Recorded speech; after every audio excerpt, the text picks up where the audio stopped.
so excited this morning. So for questions and answers, we will try to get to as many as possible. We want to be sure to get to all of David's valuable content today. We will take questions after breaks. So after the morning break, after lunch, and then again after the afternoon break. So now it's my great pleasure to introduce to you Dr. David Nowell.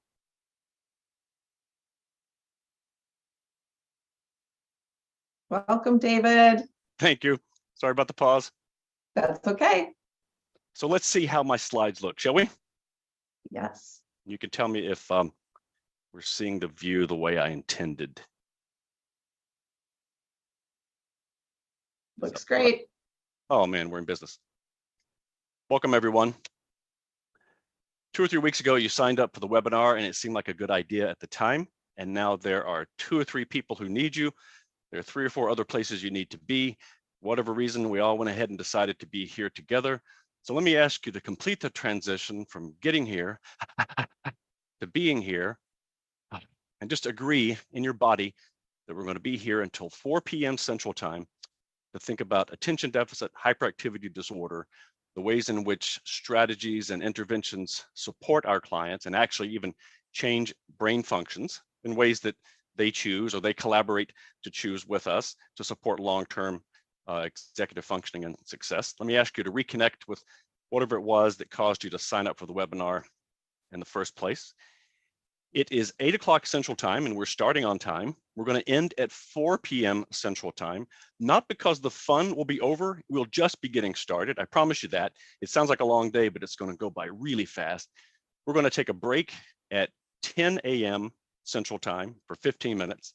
And then we're going to have lunch from 11:50 to 1. And then we're going to take another break in the afternoon at 2:30. And those morning and afternoon breaks will be 15 minutes. And then we'll end at 4 o'clock. If you're not in Central Time, I'm going to ask you to do the hard math. And if you're in Phoenix, I never know what time it is there. So good luck. Move your cursor around your screen and just get used to the platform. In particular, I want you to notice the chat and the Q&A function. And let's talk about the distinction there. Q&A is for question and answer. That's for questions that you would like me to try to answer. By the way, Q&A is always a place for you to answer other people's questions. If you read a question in there and you're like, we don't need to wait for David to answer this, I can answer this. If somebody says, do you know a good ADHD coach in Denver? And you know the answer to that. Or if someone asks a clinical question and you can answer that from your reading or your experience or your research, then that's what Q&A is for. Now let's look at the chat. The chat is for ephemeral comments. For example, I might say on a scale of 1 to 10, and then you begin to respond, and the numbers will fly by, and our moderator will eventually get rid of all that stuff.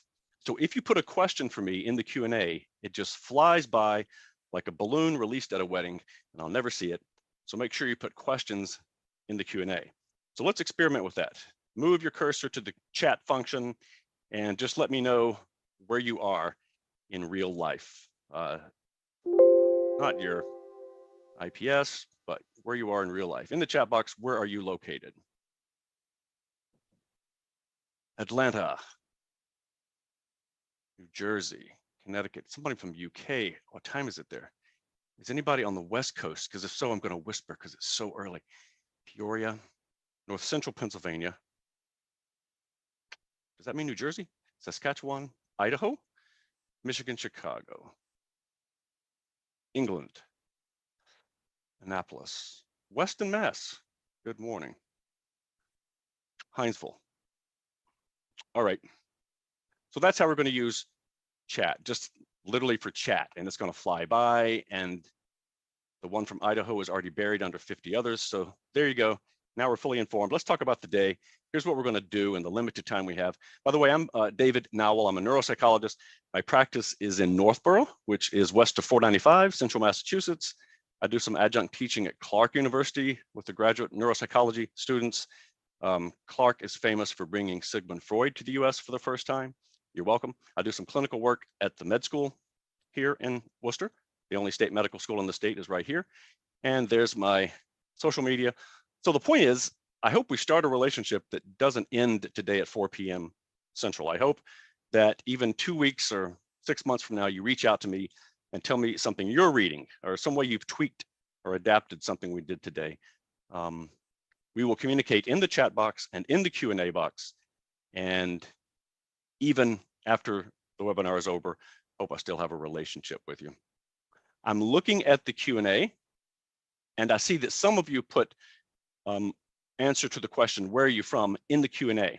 Now in the Q&A, I do see some questions, but I also see some questions that are for the chat. No big deal, just makes it easier. Also, Tabby, I see there's some questions about how do I get my CE credit and things like that. I want to make sure that folks get those questions answered. Here's what we're going to try to do today in the very limited time we have. If we're going to discuss changing the ADHD brain, let's make sure we know what the brain is. So let's do a tour of neuroanatomy in 60 slides.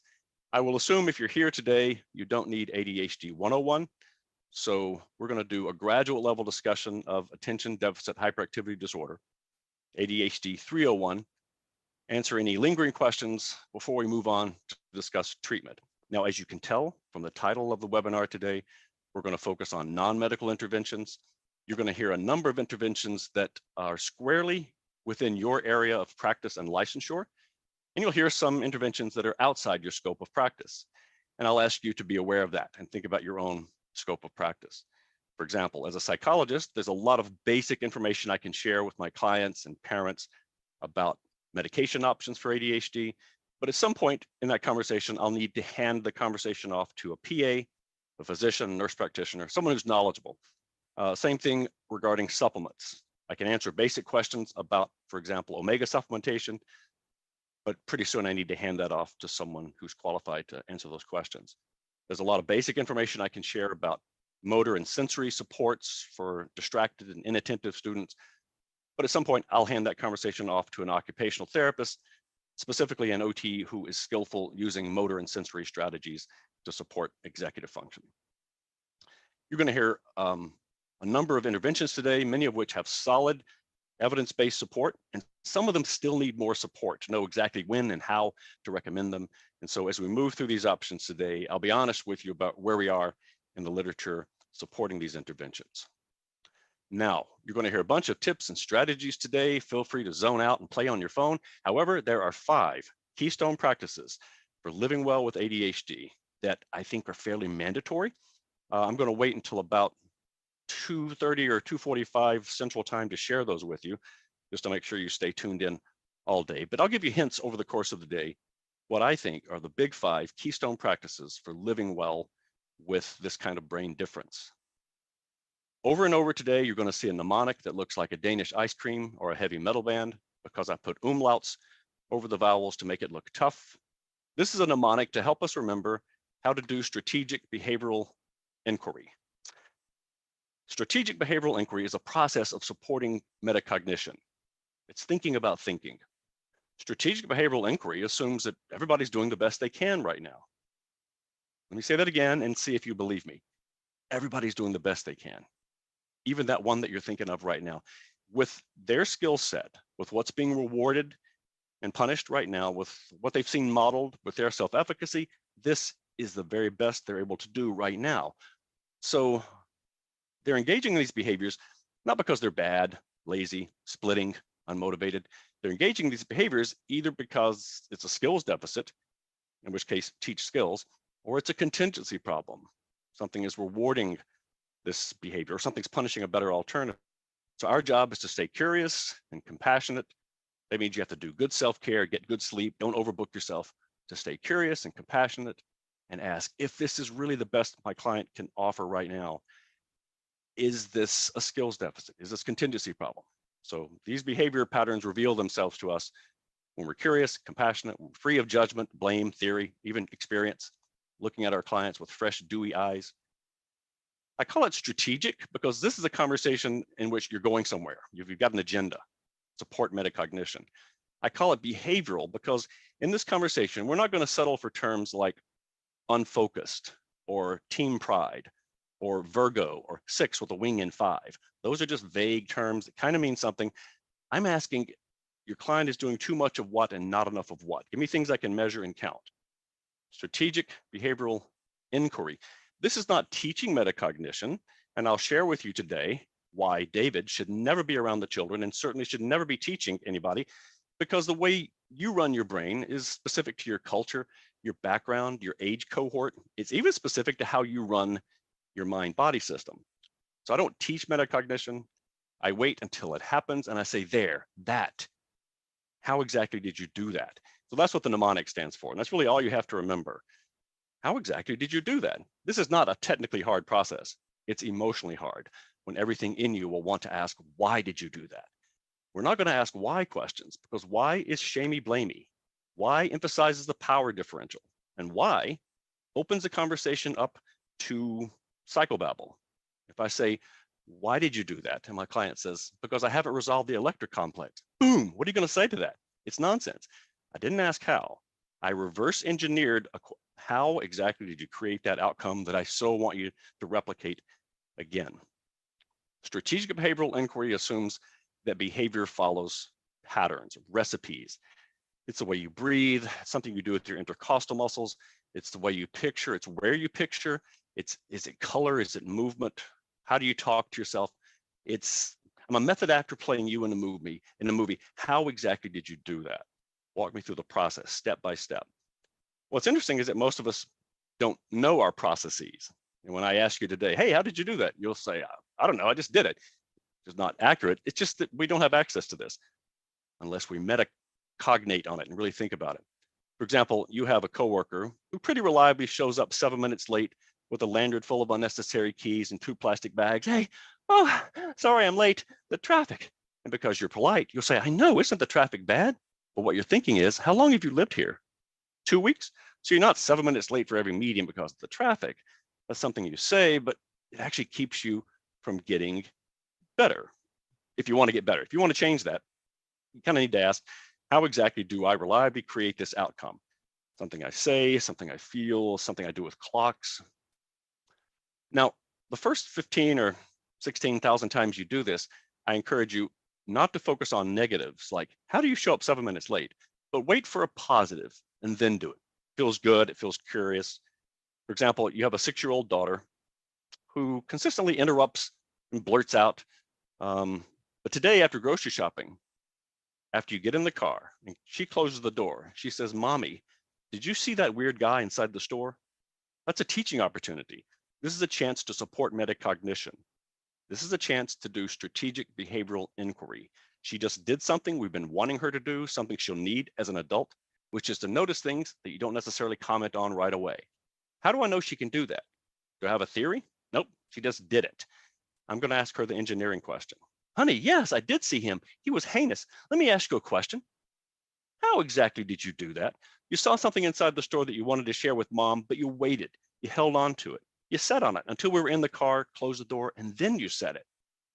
Just 6 months ago, you would have done something different, but you're getting strong and smart and taller and better at controlling when and where you talk. How exactly did you do that? And she'll say, Mom, you're so weird and old.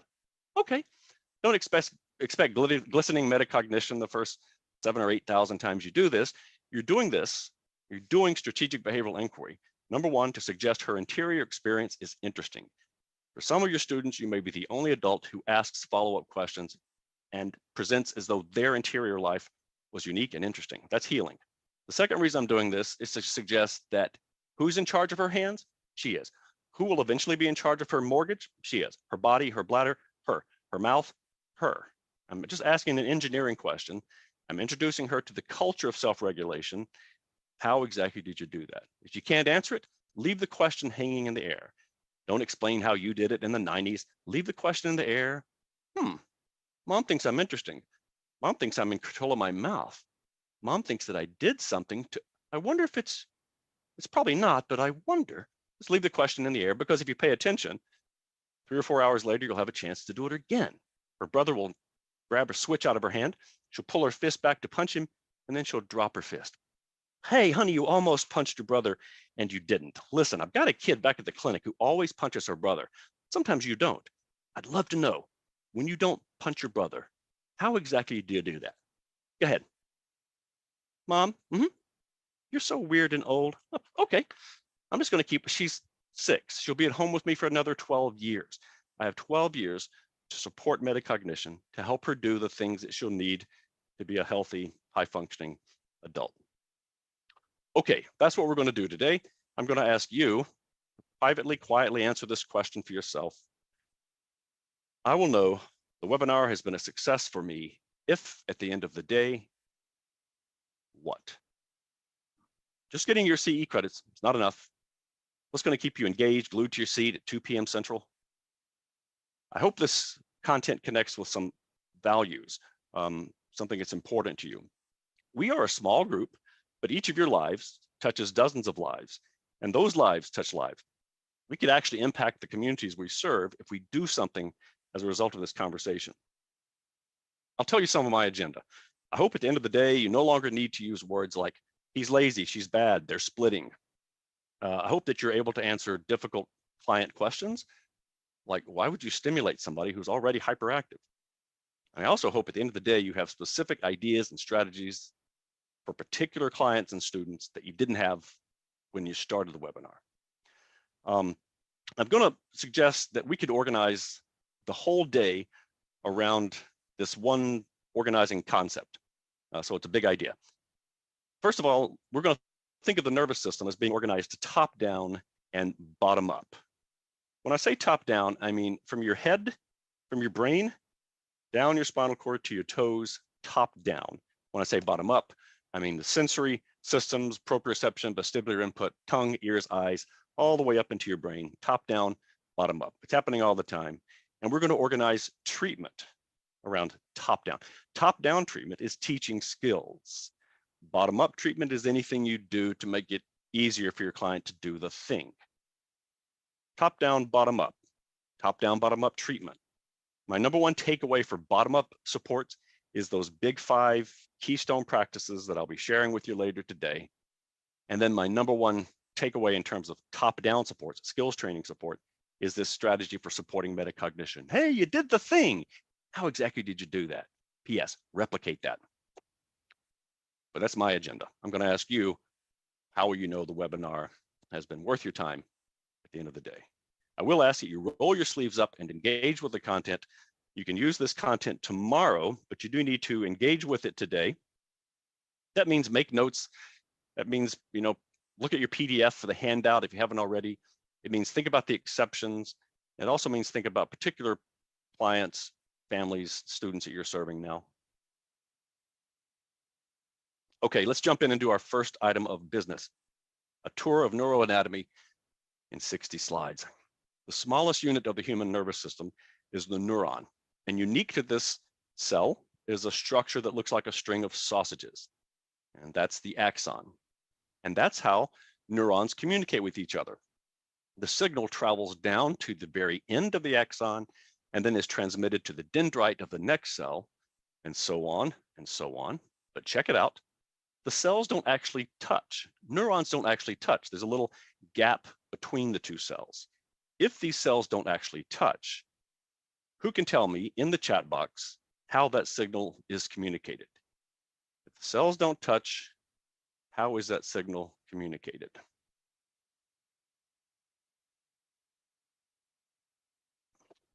Yes, I see electric and I see brain waves, which is true, but it starts with, I see substances, I see neurotransmitters. Yes, I'm really looking for neurotransmitters. That's how the signal is transmitted electrically across that gap, neurotransmitters.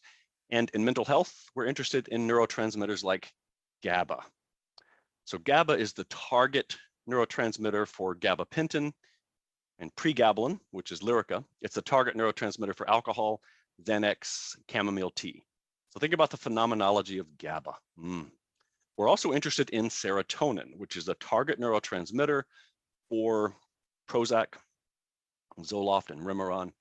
Can anybody tell me in the chat box which recreational drug selectively increases serotonin? In the chat box, MDMA, ecstasy, Molly, whatever you kids call it. Yes. I see some other answers. Marijuana actually doesn't affect serotonin receptors. It attaches to THC receptors. Cocaine and crystal meth specifically activate dopamine, but the answer I was looking for, what is a recreational drug that really increases and boosts serotonin? That's Molly, MDMA, ecstasy. And if you've ever seen someone using those substances, you kind of see what serotonin does. And then you might think, what's the opposite of that? What is low serotonin? Of course, one theory, recently challenged, one theory about depression is it has to do with low hedonic capacity. I don't want to listen to trance music. I don't want to have you blow a Vicks vapor rub on my neck or lick a lollipop. So think about the phenomenology of serotonin. Now, in a webinar on the topic of ADHD, which neurotransmitter do you think we're most interested in? In the chat box, which neurotransmitter are we most interested in? Yes, dopamine. Okay, everybody's saying dopamine.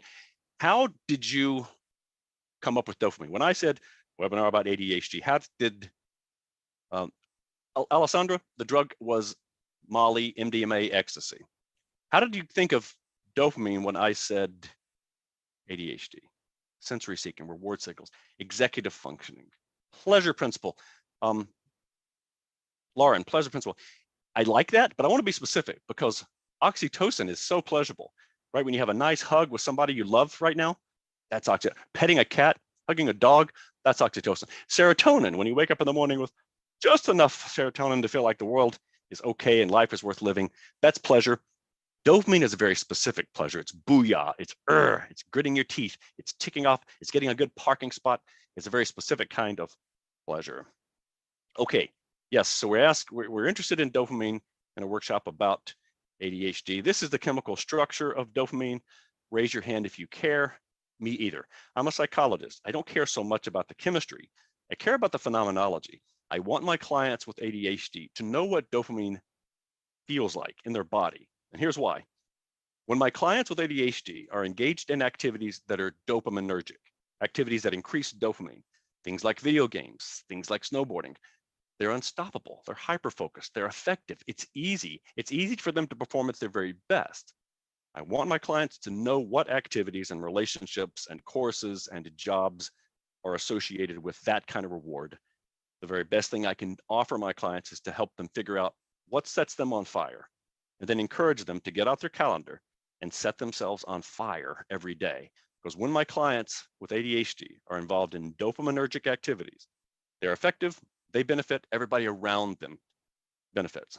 So maybe for us, a better picture of dopamine is this. What makes you feel this?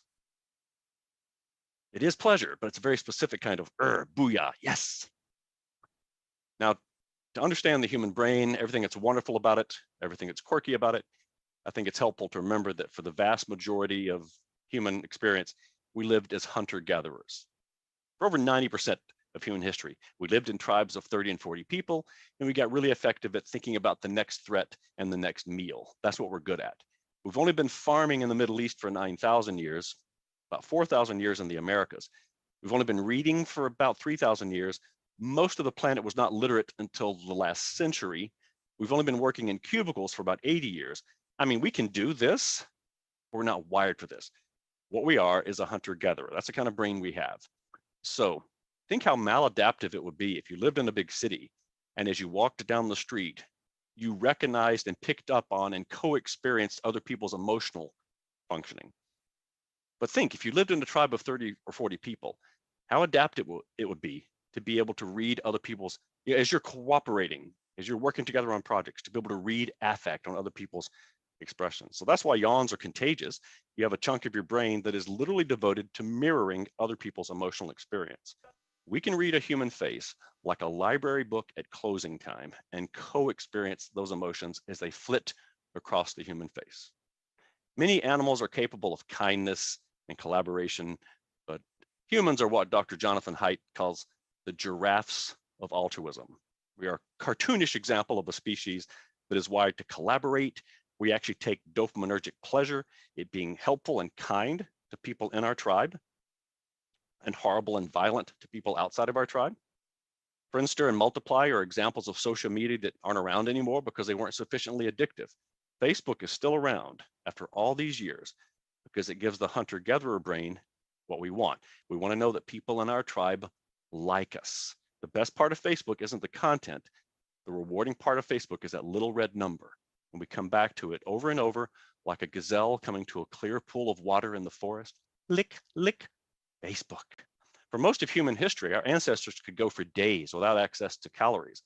And so as they were wandering around their environment and their visual cortex saw something red and sweet, you can imagine their whole brain lit up chemically, because that was something important for survival.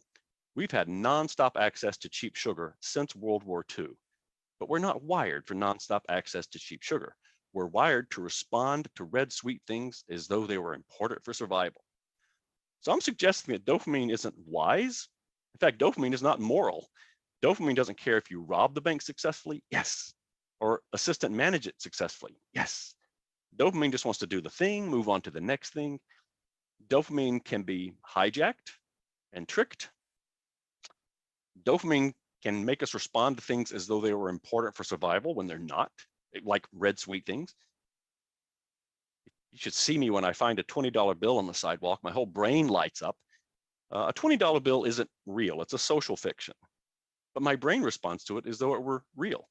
When I get a check in the mail, oh boy, that's a social fiction built on another social fiction. And yet my brain responds dopaminergically. I can feel it. Yes.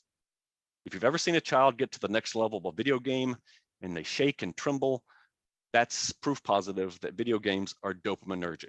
In his brain, it feels as though he's doing something real and authentic and useful.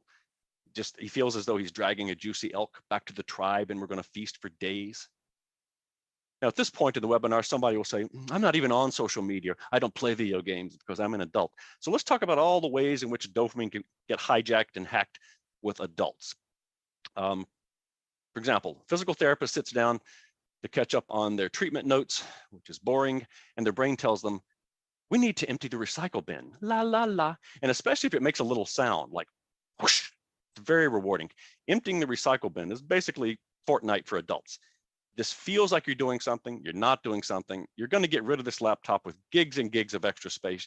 You don't need to empty a recycle bin. Why are you doing that? The answer, of course, is because it's rewarding and it's easier than writing PT notes. Let's talk about other ways in which we experience dopamine as an adult. Have you ever gone onto social media and scolded a politician or a celebrity and said, do better? Oh, that feels so good. Have you ever finished a yoga class and then gone next door to the coffee shop with a yoga mat under your arm? Namaste. The self-righteousness is so rich, you almost have to serve it with a scoop of ice cream just to cut the sweet. Delicious. So dopamine shows up in all sorts of good ways, positive ways, nefarious ways, silly ways. It responds to Fortnite, money, video games, self-righteousness, schadenfreude. It's up to us as adults, or it's up to us as parents, coaches, CDC instructors, aunts, whatever, to put the shape and the goal and the morality around dopamine. Just dopamine wants to do the thing and move on to the next thing. Now, the human brain is wired to take pleasure in solving problems. I'm guessing we're sitting here towards the top of the food chain because we're so good at solving problems. And just to make sure we do that, our brain is wired to get a hit of dopamine when we solve problems. In fact, many of our pastimes are setting up little problems that we enjoy solving. A riddle is an example of a problem that we enjoy solving. So here's a riddle. Why shouldn't you write with a broken pencil? The answer, because it's pointless. That frisson of pleasure that you may have noticed in your body, that's dopamine. You didn't feel this, you didn't feel this, you felt something in your body. I want to bring your attention to your body. I want to do this with my clients. This may be a hard conversation for some of our clients who are accustomed to using sort of head language. You know, we spend a lot of time saying things like angry, happy, orgullo tan profundo. Those aren't feelings. I mean, they're great words. I love them. They're not feelings. A feeling is something in your body, like yellow, expanding, taking off like a box of doves, red, scraping. That's when I say your body, I don't mean, what are you feeling right now? I'm just feeling that if my cousin wasn't so competitive trying to get pregnant before we get, what? Wow, really not a feeling, just a bunch of words. Bring it down, bring it down, bring it down into the juiciness, the earth of the body, because that's where dopamine shows up. I want my clients to know that. So if you enjoyed the riddle, I want you to know where you enjoyed it. Music is essentially little problems that we enjoy solving. The music that we enjoy is predictable, it's repetitive. So for example, listen to this passage.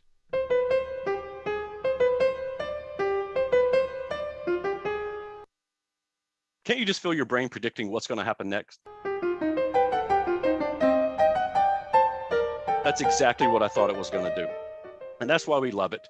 Music is essentially Ritalin. If somebody goes, can my daughter listen to music while she does her homework? Yeah, we just demonstrated music is Ritalin. It probably makes sense to find exactly the right kind of playlist. If you ask for my playlist, it'll be a bunch of Kajagoogoo remixes. So you probably should pick a playlist that's appropriate for you, for the client. I will say that there is a type of industrial music that is designed for this purpose. It bubbles along in the background, it's energizing, but it never draws your attention. I'm talking about video game soundtracks. They're energetic, but they're not programmatic. They don't have lyrics. It's not like listening to The Rite of Spring where you have to stop and listen. But I'll leave it up to you to find exactly the right study playlist. I have one on Spotify called Dopamine Window, drnowell.com. It's about 80 hours long, and you'll either love it or you'll hate it. It's a matter of taste. Let's do another one of these. I want to show you a problem. And when you find the problem, let me know in the chat box simply by saying yes, or found it, or why. Let me say it again. The next slide, you'll see a problem. When you find the problem, just let me know in the chat box. And P.S., pay attention to your body. Okay, here we go. There's a slide. Let me know in the chat box when you found the problem. Yes, Aaron, lo-fi is good for this. I see a lot of people saying yes, and found it.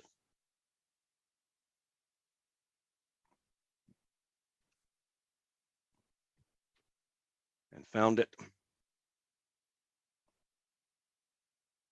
And haha, and yes, 2 S's. Okay, I got to still know. Okay, many of you have found it. Somebody's saying still no. Okay, the problem is it says Paris in the spring. All right, now those of you who found it early were probably like, there it is, whatever. But those of you who found it later, I want to hear from you in the chat box. If you found it later, what did you feel? Yes, trivia games increase dopamine. I felt stupid, I felt dumb, I giggled, I felt silly, I felt shame, I felt stupid, I felt tension, excited, sad. By the way, 80% of the words I'm seeing right here are unpleasant words. I'm convinced that there was dopamine. I'm convinced that when you found the problem, there was a hit of dopamine, which is positive. But notice that it's buried under all of this shame and self-talk. This is what will happen with your clients. When you try to bring them back to their body, what did you feel? It's going to be buried under lots of self-talk. So some of you found the double the early, and some of you found it later. And maybe some of you were like, oh my gosh, everybody's finding it and I'm not finding it. What's wrong with me? In the 5th grade, Coach O'Brien said I was a space. Oh, there it is. What did you feel? Shame. But underneath the shame, underneath the I felt dumb, I want to know what the good feeling was. Robin, was I just diagnosed? No, Robin, if you had trouble finding it, it's probably because you're just an effective reader and you don't literally sound out all the phonemes. You just went, bam, you're such a good reader, you couldn't find it. All caps, proud to be ADHD. So I want to bring your attention to that moment. If you can get underneath the negative stuff like shame, bad, what did you feel in your body? And of course, none of you felt that. And none of you felt that because Schadenfreude, orgullo tan profundo, shame, these aren't feelings, those are vocabulary words. They're emotional states. They're lovely, but I'm really asking about something else. What do you feel in your body? Okay, if ADHD can be hacked by Fortnite, by TJ Maxx, by drugs, by pornography, by food, is it possible that we can hack dopamine in a way that is pro-academic, pro-relational, pro-social? For example, you are an American history teacher at a local high school, and Friday afternoon, just before the 3 p.m. bell rings, you look around the class and this is what you see. Could you use some of the strategies that clickbait uses to hack dopamine, to make us care more about something than we actually care? Can you do an end run around intrinsic motivation? It might look like this. Okay, class, as I look around the room, I can tell that you, scholar athletes, are exhausted from a hard week of work. And before the bell rings and you take a well-deserved weekend vacation, I want to give you just a little foretaste of what to expect next week in your American history class.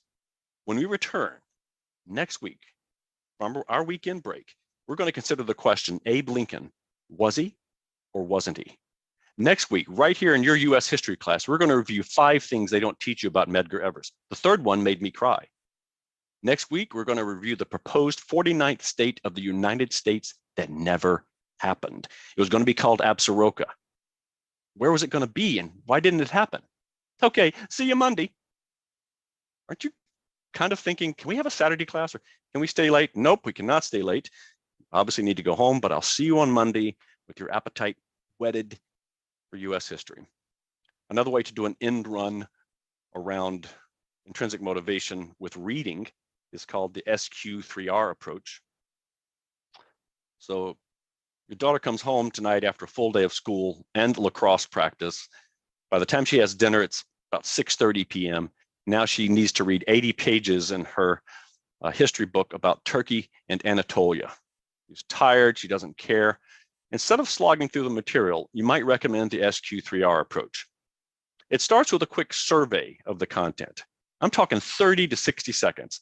Just flip through the pages in your Kindle or your book, look at the maps, look at the pictures, see how the text is organized. Okay, next, we ask some questions to pique our curiosity. Honey, what do you want to know about this content? Nothing. If you cared, what would you want to know? Is Turkey related to Thanksgiving dinner? Is Anatolia in the EU? All right, those are good questions.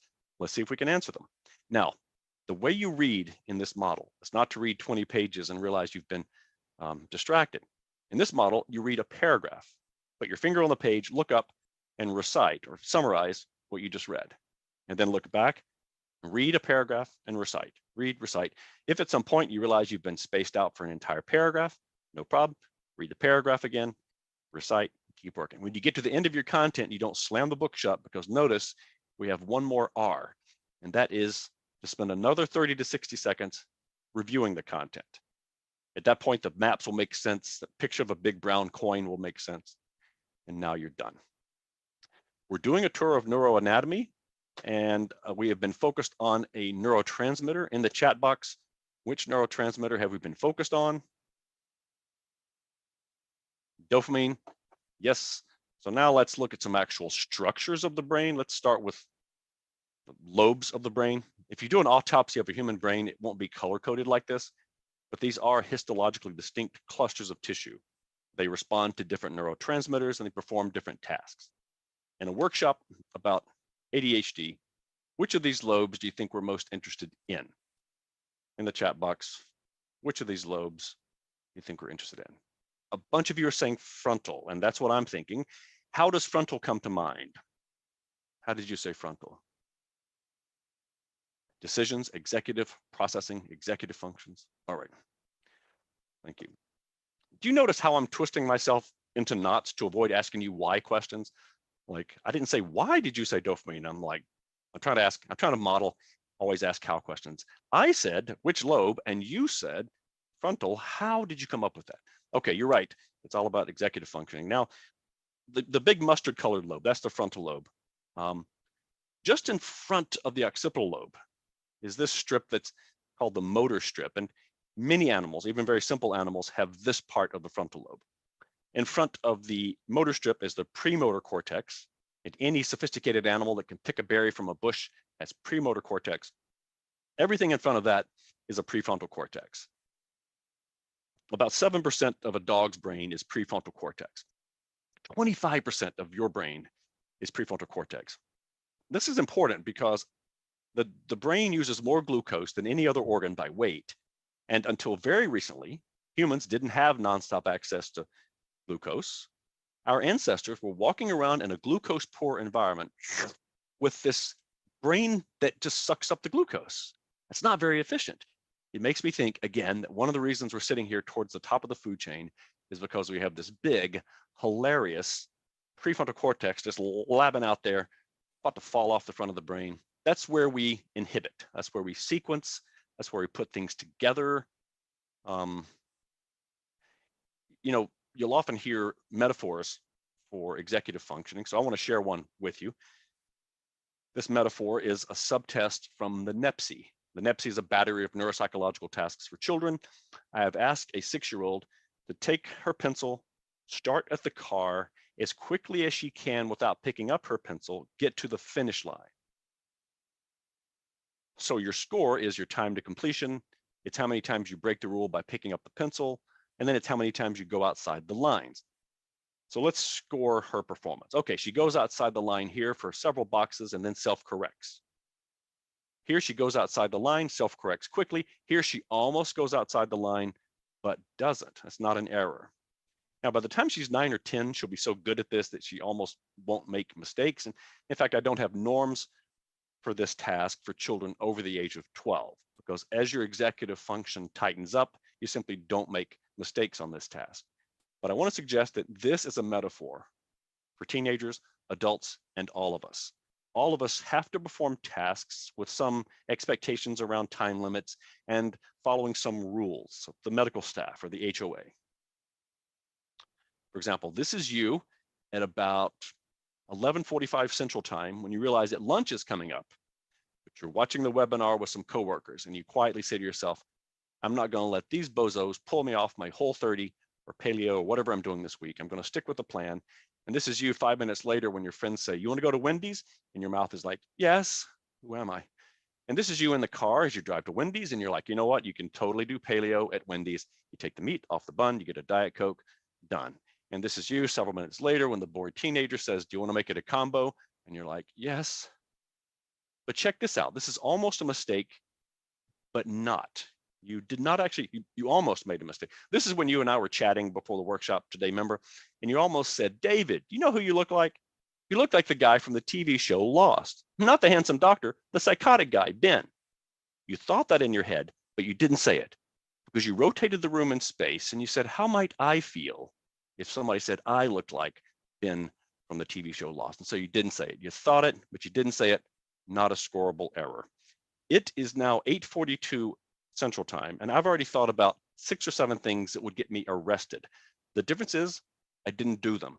The only difference between me and my clients with severe traumatic brain injury or profound impulsivity is I think the same things, I just don't do most of them. Okay, we're doing a tour of neuroanatomy.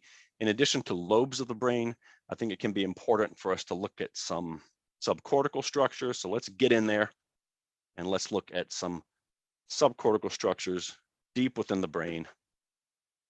And I think maybe to talk about this, I could use the brain glove. Okay, I'm going to put the brain glove on my hand, and let's of course remember that the brain has 2 hemispheres. So this is one of them. There's your eyeballs. There's the brain stem and spinal cord. All right. So if I could lift up your frontal lobe and pull out your temporal lobe, what we would find, right, in each hemisphere, in each temporal lobe, deep within the temporal lobe, is this structure called the hippocampus. The hippocampus is responsible for routing incoming sensory information to be effectively stored into memory. Memories aren't stored in the hippocampus, rather, the hippocampus directs information to be efficiently stored. You need healthy hippocampal functioning in order to have intact memory. Here's something, the brain begins to shrink at about age 30, with one exception. The hippocampus is capable of regeneration over the lifespan. In the chat box, who can tell me what we can do 3 times a week to facilitate hippocampal regeneration? Linda, the brain glove, I got it at Amazon. Physical exercise. So many of you already knew the answer to this. It's probably because you engage in physical exercise. Yes, physical exercise increases a protein called BDNF, brain-derived neurotrophic factor, which is essentially Miracle-Gro for the hippocampus. You want to support memory functioning. One practical way to support that is physical exercise. Speaking of memory, I will ask you to remember 4 words. The words are wheelbarrow, sparrow, pathetic, peppermint. We'll come back to that later. Now, right in front of the hippocampus, both sides of the brain, is this structure shaped like an almond called the amygdala. The amygdala is busy routing incoming information and sorting it. Relevant, irrelevant. Important, not important. Safe, dangerous. If you didn't have an amygdala, you would just walk into traffic. You wouldn't recognize danger. As you scan the environment, your amygdala is like irrelevant, irrelevant, safe, dangerous, important, not important. The amygdala is physically transformed after experiences of trauma. And many of the symptoms we associate with trauma-related conditions, things like hypervigilance, apprehensive scanning, heightened startle response, triggering, has to do with the ways that the amygdala and the hippocampus interact. The amygdala is physically changed with experiences of psychotherapy. The amygdala can be our friend, but in the case of trauma or OCD or anxiety disorders, the amygdala is firing too much. It needs to be soothed. All this talk about anxiety and anger makes me think that we need to have some top-down strategies to offer our clients. Top-down meaning from your thinking, choosing brain down to the caveman brain, down to the body, top-down regulation. One such strategy is progressive muscle relaxation. Just like it sounds, it involves progressively working through muscle groups in the body and inviting physical relaxation with the idea that that can be associated with reduced mental anxiety. Many of you have a video you've prepared and you send your clients the link, or you have a script that it might be a 5 or 7 minute script. But the goal is always that eventually your client doesn't need to watch the whole video or do the whole script. They can simply do a body scan at a red light or before a job interview. Just check those areas of the body where they tend to hold tension. We are continuing our tour of neuroanatomy in 60 slides. Some ways of looking at the brain include structural imaging, like a CAT scan or an MRI, which allows us to see structure, tumor, fracture, blood. But even if you're a speech language pathologist or a neuropsychologist, even more interesting than structural imaging is functional imaging. fMRI, PET scan, SPECT scan, allows us to see how the body uses, for example, glucose or oxygen. It allows us to see the brain as it works in time. We have 100 normally developing readers and 100 subjects identified with dyslexia. And we do a brain scan and ask these two groups to read a passage and then notice on average which areas of the brain are working harder or less active in these two groups. And emerging functional imaging technology called diffusor tension imaging tracks the flow of water in the brain. Blood is mostly water, so we're basically tracking where the blood goes, which is a good indication of where the action is. And DTI is standardized so that blue refers to in-out movement, right? I'm sorry, yeah, up-down movement. And then red refers to left-right movement, and green refers to front to back. And that's actually 3 useful ways for clinicians to think about brain functioning: left, right, in, out, and then back to front. Because I have met and worked with so many occupational therapists around this topic, I'm going to add one more: left, right, in, out, back to front. And then let's remember that the brain doesn't exist in isolation. It's part of a whole body. So let's add top down and bottom up. When I say left to right, I'm talking about the 2 familiar hemispheres of the brain. The right hemisphere is responsible for novelty and spatial awareness. The left hemisphere is responsible for overlearned sequences, like how to operate buttons and zippers. Your primary language is an overlearned sequence of clicks and smacks. So that's left hemisphere. When we say in, we're talking about those areas deep within the brain near the spinal cord that we share with many other animals: heart rate, breathing. As you move out to the bark or the cortex of the brain, we have the tissue that supports higher level functioning, motor, output, sensory integration. So basically in is older, and then out is newer or more complex. Let's do back to front. The back of the brain, everything from my here back is sensory information. The back of the brain registers what is. It's sound, it's touch, it's vision. So you and I and a chicken and a boxer puppy could agree that the room is kind of chilly. That's what is. The front of the brain is where we determine what could be. What are 3 ways we could warm the room up? We could burn some furniture, good. We could go to Lost and Found and get the mink jackets. It's hilarious. We could change the thermostat. That's uniquely human and almost uniquely adult, or at least teenage. A chicken can say, delicious corn, but a chicken can't say, in this fiscal year, how can I have 20% more corn? The ability to create, to predict what comes next is what separates us from other animals, and it's what makes humans this close to the angels. The prefrontal cortex is magical and creative and angelic. As I look around the room here in my home office, everything that I see was created by people. I don't see an apple, for example, or a goat. Everything I see started as an idea in somebody's head and was then spoken into word and then manifested as physical reality. Thought, word, manifestation. That is magic. We talk about the prefrontal cortex in a way that makes it sound boring, but it's erotic. It is exciting. It's magical. It's expanding. Left, right, in, out, back to front, and then top down and bottom up. Right now, you could direct your toes to wiggle. From the top of your brain down to your toes, you could direct your toes to wiggle. Try it. See if it still works. Wiggle your toes. Okay, I want to make sure you understand what I mean by top down. That signal started in your motor cortex, crossed over in your brainstem, went all the way down your spinal cord, 5 feet, 2 inches to your toes, wiggle, wiggle, top down. In the chat box, I want to hear from you if, when I said wiggle your toes, you did not. Catherine, yes, you can get rid of the chat function if you don't want it to constantly pop up. That's distracting. But I do want you to communicate in the chat when and if you choose to. Yes. Okay, I have several of you saying, no, I did not wiggle my toes. Some of you say I did, some of you, okay. I just want to point out that oppositionality is also top down. Everybody who speaks this language and heard my voice or was able to communicate by virtue of ASL interpreter was faced with an existential moment. When I said wiggle your toes, you either had to wiggle your toes top down, or you had to, oh, hell no, top down. Whether you did it or you didn't do it, was top down. You directed that. You are surrounded by any number of wonderful crafts and hobbies, and having determined which are exactly the right ones for you, you buy the products, you follow the Pinterest, you go to the meetup, you practice, and you get better and better and better at those crafts. But notice what's happening. You're getting better and better at those crafts while all the other opportunities are dying on the vine. They're atrophying.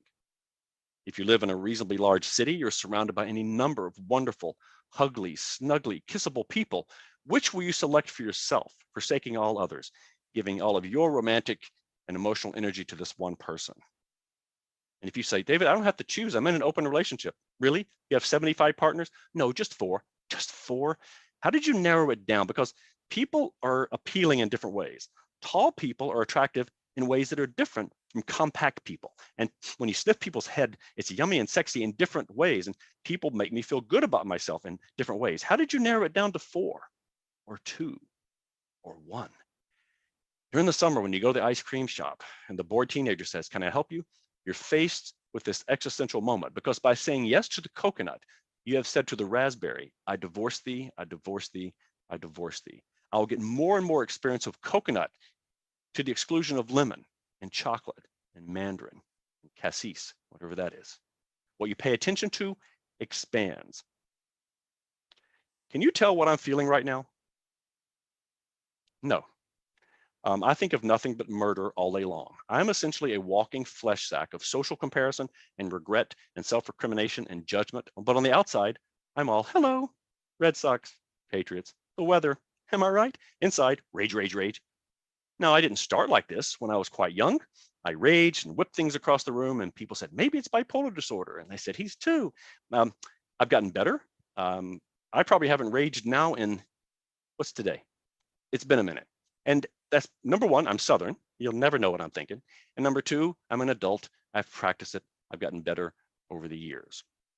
What you pay attention to expands. If you practice yelling into a pillow, when you're angry, you get better and better at yelling into a pillow. If you practice what I'm doing now, you get better at that. And notice all of this is taking place in a very specific cultural context. And when I say cultural context, I'm not talking about the information age, not 1974. And content is not king. It's not 1996. Content is garbage. In 2023, there's more programs on Hulu and CBS, if that still exists, than will ever be consumed. The fact that you have a book on Kindle or your band has an album on Spotify, everybody has an album on Spotify. In 2023, content doesn't have value, attention has value. Your attention and your children's attention is being bought and sold on the open market like hog jowls.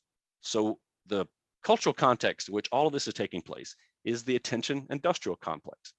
In the attention industrial complex, there'll be winners and not so winners. The winners are those of us and our clients who are able to get deeply seated in the place of awareness, making top-down choices about how we invest and budget and steward our attentional resources. I want to be crystal clear. Blaming Americans for eating junky food is blaming the wrong part of the food distribution chain. And blaming us for being addicted to social media is putting the blame on the wrong people. However, engaging with the people that could manage this is above my pay grade. I can only engage with the person on this side of the screen. But I'm crystal clear that when I work with my client on this side of the screen, there's 3 people on the other side of the screen that are paid good money to make the content more sticky, which means dopaminergic, which means addictive.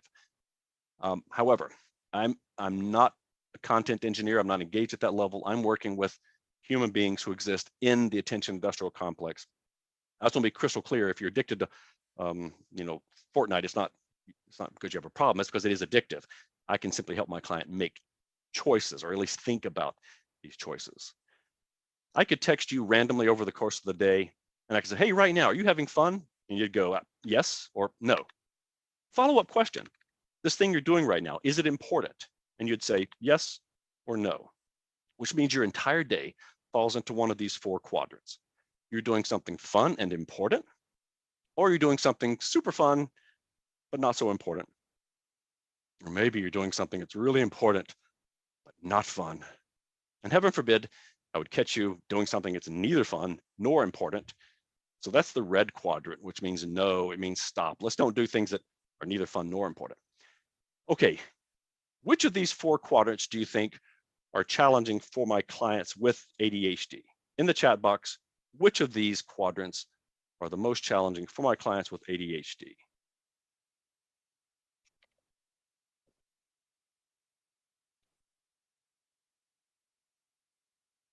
I see a lot of you saying yellow. I see some grays. I want to be clear, folks, it's not the red quadrant. That's not the problematic one. The red quadrant will be hitting your fingers with a skillet. I mean, that's not fun. It's not important.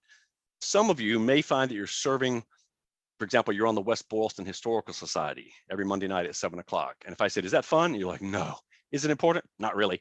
So you may be involved with some activities that are not fun and not important. And that's why we want to get those off your calendar if we can to free up your time. But yes, I'm seeing a lot of folks say yellow and gray. Those are the quadrants that are the biggest challenge.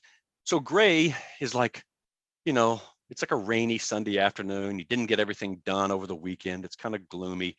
Gray is things that are important, but not fun.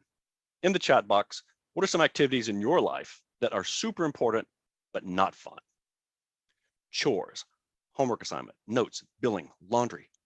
Oh, what a buzzkill. Taxes, washing, yard work, report writing, killing me, cleaning my house. Okay. The other quadrant that's difficult for my clients with ADHD is the yellow quadrant. Yellow means caution. It doesn't mean don't, it just means whoa. Yellow quadrant is things that are super fun, but not important. In your life, what are some things that are yellow quadrant? Things that are fun, but not important. Someone just mentioned Farmville. Facebook, YouTube, socializing, music festivals, playing Angry Birds, TikTok, online shopping. Okay. By the way, I want to be crystal super duper clear that what your client puts in these quadrants will be based on their own values and their own experience. Once at a live webinar, one of the attendees said, "David, during the break, we were talking, remember? We were talking about your 4 quadrants, and we agreed that ironing is neither fun, that ironing is important, but not fun, right?" And then somebody else across the room in a big old wrinkly shirt said, "Oh, I just decided a couple of years ago that ironing is neither fun nor important. Boom, that freed her up 30 minutes a week or more to do things that are green quadrant. Green is life-giving. Green is go. Green is yes. Green is where I want my clients to spend as much time as possible. These are things that are fun and important. In the chat box, what are some things in your life that are fun and important? Travel, playing guitar, time with my family, being a mom, time with my husband, grandchildren, kids, eating, exercise. Some of you mentioned you don't like billing, you don't like notes. Is there any part of your work that is green quadrant? Photography, meditation, trainings, you're just saying it, sex, intimacy, meeting people, being with clients, making a difference with my clients, connecting with clients. Mindfulness keeps coming up here. Working with my clients, seeing the growth, collaborating, mindfulness. All right, green means go, green means yes. I want my clients to spend as much time as possible there. When the physical therapist sits down to work on their treatment notes, that's gray quadrant. When their brain says, I've got an idea. What brain? Let's empty the recycle bin. La, la, la. That's yellow quadrant. It's vaguely fun. I mean, this isn't high level fun. It's more fun than writing a PT note, so it wins, but it's yellow quadrant. This is really not important. Fun, but not important. So one of my 5 keystone practices is really supporting my clients and developing a deep relationship with their calendar. And at this point, they'll go, oh, I tried that. You know, I read Getting Things Done, and I'm like, no. I'm thinking of the calendar as a spiritual practice. When somebody goes, what's the date today? What that sounds like to me is, I left my phone charger at one of my beach houses. How many beach houses, how many days do you have that you're just losing them? I'll tell you how many days you have on average. You have 85 minus your current age times 365. That's how many days I have left on the planet to do and be and share and manifest whatever it is I'm here to do and be and have and share and learn. So I can't go misplacing these days. When somebody goes, oh, I just realized it's Wednesday. I wish it were Friday. What that sounds like to me is, come Armageddon, come to me like a lover. I don't want the next 2 days. In fact, when somebody goes, oh, I wish it were 5 o'clock, that sounds to me like I'm not engaged with activities and people and courses, and that I want, insofar as possible, for my client's life to be like somebody in the backyard during the summer, licking their fingers, eating some delicious fruit or barbecue, and just really loving their Wednesdays and loving their Thursdays, loving their Fridays, insofar as possible. That's what the calendar is for. Annie Dillard says a schedule, a calendar, defends from chaos and whim. She is suggesting there are 2 strong forces that can pull our clients off of their core purpose, the reason they're here on the planet. One of those is external, like the hot water heater just busts. Chaos pulls me off my goals. But she suggests that whim can also pull us off course. That means just our last minute, what we feel like doing in that moment. So Annie Dillard is suggesting that sometimes the phone calls are coming from inside the house. So I want to help my clients use a calendar as a way of separating their true goals and intentions and purposes from their last minute whims. Unless your whims are better than mine, I want to connect with that Saturday morning version of you that sits down with a cup of tea and says, what's done is done. What's undone is undone. As I turn my focus to the next week, what do I want more of? What do I want less of? What's out of balance? Where can I have these things? Separating true goals from last minute whims. My whims are usually like, oh, let's have a honey bun at the gas station. So unless your whims are better quality than mine, I want to separate those 2. Something is going to happen today at 4 p.m. Central Time. The webinar will be over, and then something will happen. It's either going to be that thing that you planned, or it'll be just an idea like, oh, let's make a Spotify playlist with Taylor Swift songs, you know, the original and then the one she re-recorded with the Red albums. It's either going to be that thing that you planned because you know what you're here on the planet to do and be and have, or it'll be whatever you feel like doing at that moment. The purpose of the calendar is to try to determine in advance what I want my 4 p.m. self to be doing. I'm going to make a choice today at 4 p.m. Central Time that will literally determine who and what I'm becoming tomorrow, next week, the next day. Okay, so this is a big discussion about top down, making these decisions, budgeting my attention, directing my energy. I also want to point out, of course, that the nervous system is organized bottom up. Right now, your feet and your spinal cord and your proprioception, your tongue and your eyes are sending information into your spinal cord, right up into your brain. You need nonstop incoming sensory information to feel real and grounded and room not spinning. Over the course of a long webinar like this, you'll engage in self-stimming behaviors. You'll do Steve job number 1 or Steve job number 2. If you're kind of regressed, you might do that thing with your hair, or maybe you'll dig in your scalp and make little balls and then smell it. If you do it just like me, I won't even notice it. If you do it more than me, I'll say you're hyperactive. But whether you're normal like you or hyperactive, all of that switching and sniffing and repositioning serves the same function. You need incoming sensory data to stay real, grounded, and room not spinning. Some of you need more of it. Some of you need a lot less of it. Some of you are neurotypical Goldilocks, but all of you are going to self-stim or you're going to fall slap out of your chair. Let's see how that goes.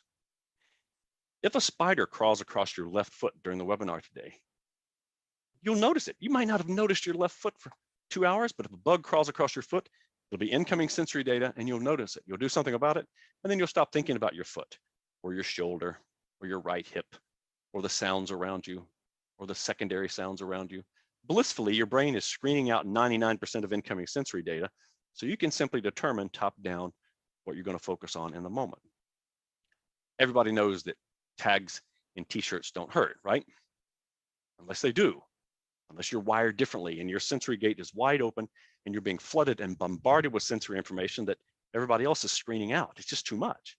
Or maybe your sensory gate is shut so tight that you need more sensory information. You chew on your clothing, you chew on pencils, you need more wiggles just to stay on board. So we're going to suggest that ADHD is a top-down difference, and sensory processing and auditory processing conditions are bottom-up conditions. ADHD has to do with my capacity compared to my same age peers to direct and budget and steward my attentional resources. Sensory processing and auditory processing have to do with the quality and quantity of sensory information coming up and into my experience. And usually if I count to 3, somebody will say, can you have both problems? The answer is absolutely yes. Many folks on the autism spectrum, when they're quite young, will have sensory challenges. Some will have sensory challenges even through their lifespan. And they may be prominent when the individual is young. But a lot of folks with ADHD will also have some sensory differences. Misophonia, for example, or difficulty with tracking information from the board to the paper, or maybe not enough of a pencil grip problem to warrant OT intervention, but something that's not quite a mature pencil grip. These things often come together. I think what we do is we determine what's causing the greatest functional impairment right now, and let's intervene there. But they can certainly co-occur. And by the way, this is happening right now in all of our experience, top down and bottom up. Right now, you're being flooded and bombarded with tactile information, auditory information, sensory, interoceptive information. Let's all do a bladder check right now. Where are you? You feel that? Let's do an emotional check. Where are you? Is it a funny mix of like relaxed, but there's a tension there? There's this thing, and it's, where is that in your body? The thing with your mom, where is that? Does it have a color? Notice what's going on in your body. All this is happening at the same time. Let's take just one dimension, just visual, right? As you scan your environment, you're being bombarded bottom up with sensory information. It's random, it's random. Your brain is top down trying to make sense of that. So for example, I look at the wall and it's just random information. My brain tries to organize it in a way that's familiar and recognizable. I look around and my brain actually starts to find faces in inanimate objects. It's just top down, my brain trying to make sense of things. Not only faces, my brain will actually begin to find emotions in inanimate objects. This one looks scared. This one's obviously sad. This one looks a little bit drunk and aggressive. This one is caring, nurturing, full of succor. And this is happening in every possible sensory domain, top down, bottom up at the same time. Listen, I'm going to stop saying attention because it sounds like a cold, dead fish. And I'm going to say attending, which is a verb. It's a muscular, willful, powerful verb that comes from Latin words that mean extending towards. Something happens when we extend our attention towards. Mom, what? Today at the soccer game, look at me. Don't look at your phone. Why? Because something happens when you extend your attention towards me. It changes me. Things expand and get more interesting. People get more interesting when we give our attention to them. You've heard all your life there's this thing called wine. So you go to a wine appreciation class and you come home and you say, hey, turns out wine is not a unitary construct. Wine is two things, red and white. And then after a second and a third class, you learn there's even finer and finer distinctions having to do with country of origin and grape. And before long, you're saying things like terroir. What you pay attention to expands and you get more and more of it. We cannot pay attention to everything because it's exhausting. If you do have some sensory defensiveness, you know what I'm talking about. Or if you've ever been to a state fair, at the end of the day, you know what I'm talking about. Processing sensory information is exhausting. Each one of these locations in the synapse is a point at which we expend glucose, just processing sensory information. For example, in this slide, check out what happens when the odor concentration gets stronger. In the rat olfactory cortex, there's increased consumption of glucose, just sniffing and processing that stronger scent. Now, this doesn't matter to us. I can always recharge my glucose, but it mattered to humans for 90% of human history. We can't pay attention to everything. It's exhausting. So our brain is wired to make distinctions. Our brain is wired to give preference to novelty, because novelty is where our ancestors found threat and something to eat. Hey, was that something to eat? Hey, was that a lion? What was that? So if you have a student or a client who seems distractible, not because they're bad or lazy, it's because we're sitting here at the top of the food chain, because we're wired to give preference to novelty. Now, we can do a 3-year nursing degree, and we can do long-term monogamous relationships, and we can do long-term investment planning for retirement. But what we're really good at is the next threat and the next something to eat. In fact, many people who start nursing programs and relationships and investment plans have trouble sticking with them because it just runs counter to what we're good at doing. We're good at immediate threat. And so our brain is wired to give preference to novelty. And we literally have to override that in service of our longer term goals. What we do is we project into the future. I imagine future David 1 month from now, and then I make a choice right now in the service of that future David. What do I want for my future liver, my future health, my future relationships? When I was a child, there was a candy called Nowell, and in Mississippi, we pronounced it Nihilator. And the commercial went, eat some now, save some for later, eat some now, save some for later. And I'm like, what even is later? I never understood that part. I understood, let's put the whole pack in our mouth. I never understood the concept of saving something for later. I was young. As I got older, I got better at that, but that's a uniquely human capacity. That is a capacity that gets better with age. Doing something now in the service of my future self. I had a chance to evaluate an 8-year-old, and we did not finish up our testing at the first appointment. So we scheduled a second appointment, and he popped off the elevator and said, how long are we going to be here? And I said, we're going to be here for 45 minutes. And so, of course, his brain heard 45 minutes, but because he's 8, I might as well have said, we're going to be here for 2,400 Turkish lira. So in fact, I knew that he would have trouble with something like 45 minutes. So I didn't say 45 minutes. I said, we're going to be here for this long. So this is the time timer app. And instead of saying 45 minutes, I'm like, look at the pie. That's how much work we have to do. Now, if we take a bathroom break or we joke around or play, that doesn't count, but that's the amount of work that we have to do. And he said, okay, he seemed to get it. I have to do this amount of yucky work in order to get out of here, which is what he wanted. So we're sitting down, we're testing, he's being compliant.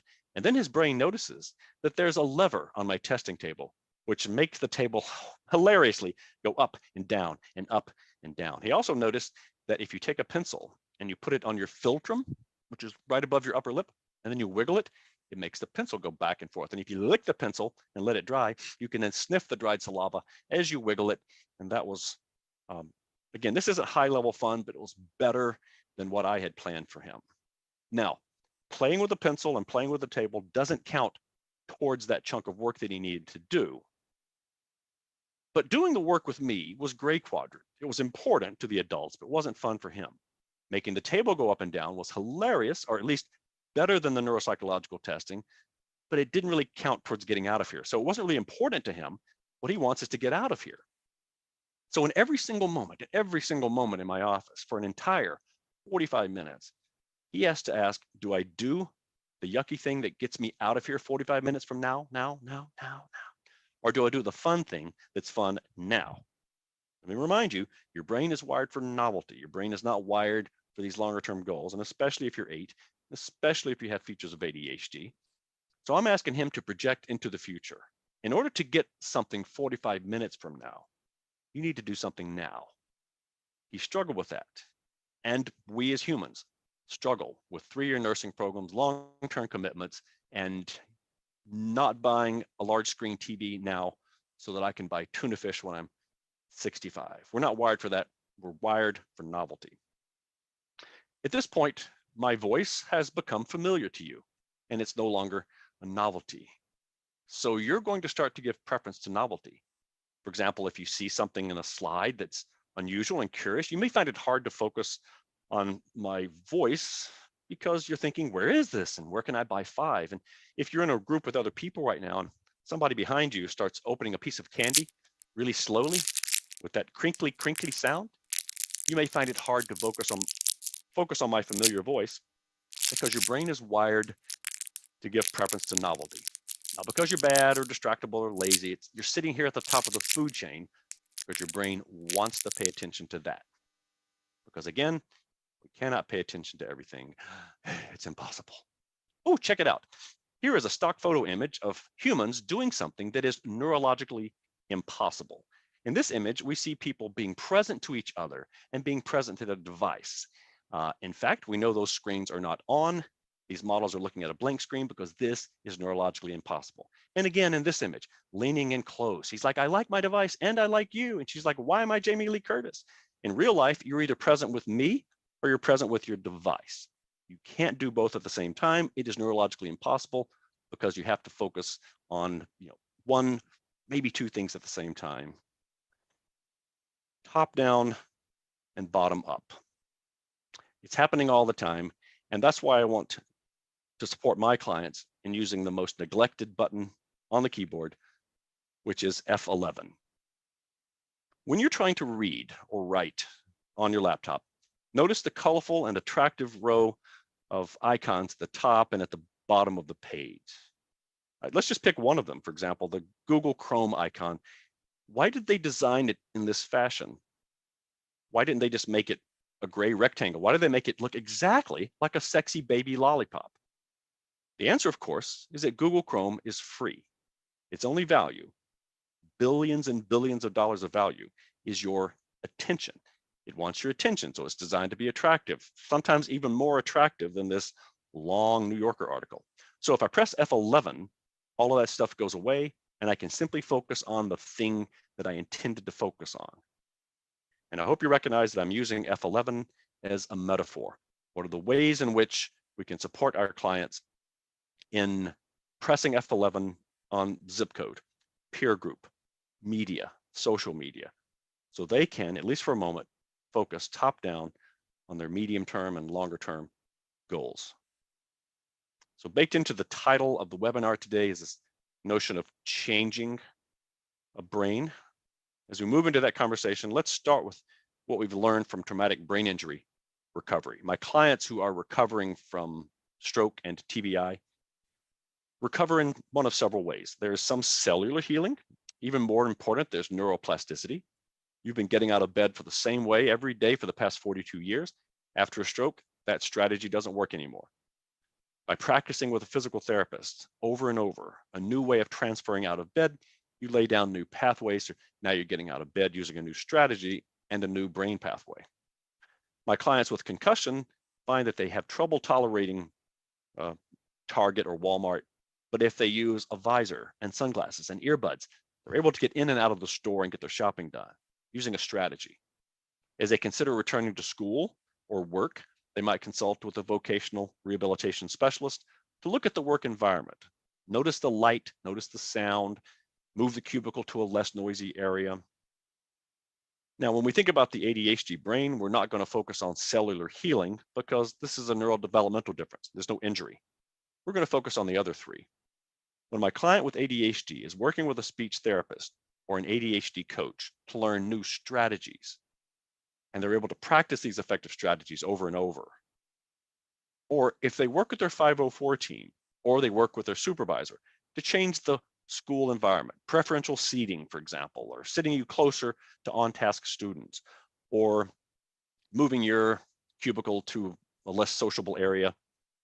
We're hoping that makes it easier for you to do the thing. And by practicing and doing this thing over and over with environmental changes and with new strategies, you're able to lay down new pathways, which then make it easier for you to focus, attend, prioritize, for example. You know from observation that anything you perform over and over, like music or dance or darts, gets measurably better. And what plasticity tells us is that behavioral change maps onto cortical and neuronal changes. So for the first time in your life, you pick up a dart, you rock back and forth on your heels, and you throw the dart and you miss entirely. So you do it again, 2 times, 3 times later, you're still missing the dartboard. But with continued practice, you actually get better, more likely to hit the dartboard. And with continued micro adjustments and coaching support and maybe watching a YouTube video, you actually get better. Now, you may feel that you hit a plateau and you're stuck, but if you continue practicing, accepting instruction and coaching, you'll break through that plateau and get measurably better.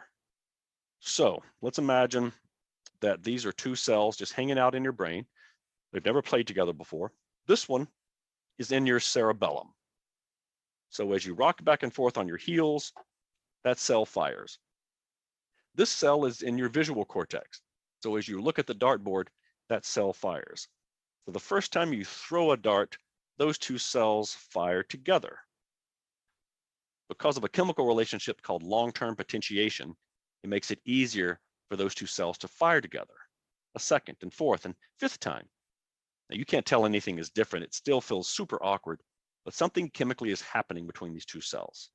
And with continued practice and continued chemical exposure, something physical begins to happen. Dendrites begin to sprout.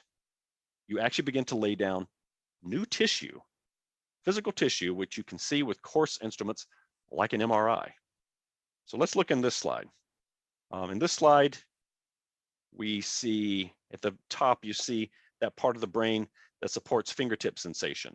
So run your finger along your clothing and notice how richly innervated your fingertip is. But there's a limit to that. For many of you, if you ran your fingertip across Braille, it would be meaningless. But let's say that you decided to give some top-down attention to Braille. You practiced, you accepted instruction. Eventually, with your fingertip, you could tell the difference between A and TH. And eventually you could read your name. Eventually, you're reading with your fingertip. Look what happens in the bottom slide. When we learn to read Braille, the part of the brain that supports fingertip sensation gets bigger. So when we say what you pay attention to expands, I don't mean that metaphorically. I mean literally, with dumb instruments like an MRI, we can see that you're changing your brain. You're laying down new tissue. Designer Austin Kleon says you're a mashup of what you let into your life, what you practice, the 5 people you follow on Instagram, the articles that you click through and rage read on Facebook, the lyrics you listen to. We are a mashup, neurological mashup of all of that. Don't answer this question out loud, but honestly, privately, how many of the Kardashians can you identify by name? The main sisters, the parents, the stepbrother, the ex-partners. Next question, how many Dostoevsky novels can you name? Notice that your answer to those questions does not take place in an economic vacuum. There's no economic agenda. Nobody's making any money if you go to the library and check out an out-of-print Russian novel. But there's a lot of money to be made when third-tier celebrities access your attention. If they haven't had your attention in a while, they'll do something to get your attention. They might, for example, pretend to be robbed at a hotel in Paris. The fact that some of you know what I'm talking about makes me sad. But I should not be sad because it's none of my business. It's none of my business how much time you spend trying different flavors of crisps when you're in London. It's none of my business how much time you spend watching Dancing with the Stars. My business is that each of us and each of my clients is deeply seated in the place of awareness, making top-down choices and not pretending for a second that these choices are taking place in an economic vacuum? Don't answer these questions aloud, but honestly, true or false, off the top of your head, you have a certain amount of intelligence and you can't really do much to change that. True or false, you can learn new things, but you can't really change your basic intelligence. True or false, no matter how much talent you have, you can always change it quite a bit. There's one way of answering those questions that suggests that you and I have what Dr. Carol Dweck calls a fixed mindset. We believe you're born with a certain amount of intelligence and ability to do a 3-point shot, public speaking, handshake. There's another way of answering those questions, however, that suggests you and I have a growth mindset. Now, if you have a fixed mindset, you might sign up for tango lessons, and after the second lesson, you'd say, I guess I'm not a born tango dancer. But with a growth mindset, you would say, boy, this is really hard. I remember how hard it was to learn to ride a bike or to play the piano. And I know from experience that anything I practice over and over gets measurably better. If you have a fixed mindset, you feel smart when you don't make mistakes. So you might make effort to avoid mistakes. If you have a growth mindset, you feel smart when you break through a plateau because you practiced, you gave your top-down attention to that. When I'm in my office with a client who's experiencing a vocational plateau, a relational or academic plateau, I take out my twine and I tell the story about throwing darts, or I show them images on my tablet of what brains look like when we practice new skills. And I tell my client, listen, you don't have to do any of this, but you could get better at 3-point shots. Today, after the webinar, you could go to Wikipedia and read the wiki page for every Kardashian, and you'd know more about them. Or this evening, you could work on a spiritual practice, or pick up a musical instrument, or spend time with your family. You don't have to get better at geometry, but you could. That's simply the way the brain works. You're going to make a choice today at 4 o'clock, which will literally change how your brain is organized. The question isn't, do I want to change my brain? The question is for my clients, do we want to change my brain in a way that supports my future goals and skills? Okay. Let's move on to ADHD 301. Meg, are you with us right now? I am. You know, you and I spoke this morning and I said, we're going to do questions after the first break, but I actually forgot that in my webinar, I actually like to do Q&A at this point. So I want to see what questions people have at this point about ADHD. Can we do some of that now? Sure. Yeah. So here's one. I have a client with pervasive developmental disability and no corpus callosum. What can I do to help with improvement of attention and focus? I would say any of the strategies that we're reviewing today can be effective for any type of neurodevelopmental difference. I don't know in the case of your client to what extent there's broader cognitive limitation, but just let's assume that there is a broader cognitive limitation. And that means that your expectations around attention and focus will need to be adapted to that. As a kind of guideline, I would subtract 2 or 3 years from a client's chronological age if they have ADHD. So if you're 14, I would say, what do I expect of an 11-year-old? And let's meet you there and let's try to support you at that point, rather than expecting a 14-year-old with ADHD to perform as though they were a 14-year-old without ADHD. In the case of your client with a very different type of neurological difference, I would say, let's think of the skills that this client will need when they're 18, when they're 25, and then let's ask, which of those skills are they just about ready to tackle right now? And then explain that to the client. Here's what we expect you to do. When you do this, you're going to get a coupon, and this is good for extra screen time. Or if they like money, it's good for extra money on top of your allowance, or whatever the reward is that they enjoy. This is the behavior we're going to reward. It could also be the case that you would use a time cube like this. And let's say that that your client is quite young and they have limited capacity for attention. I might say, I'm going to turn the time cube on, and when it beeps again at the end of 5 minutes, if you've demonstrated on-task behavior, I'm going to give you a token that's good for, pencil toppers, or a homework pass. If your client would have trouble with this because it's too abstract, you can't see the time passing, you might use a 5-minute sand timer.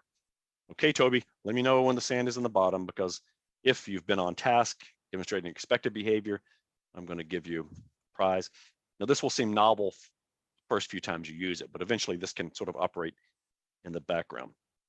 So the only thing I would say specific to your client is to adapt it to where they are right now, and then put the expectation bar just a bit, make them reach just a bit, but make sure it's realistic.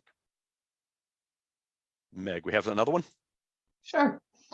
So a couple people have asked this question around only taking, so their clients are only taking, we're told that only taking their ADHD meds as needed, both Adderall and Ritalin.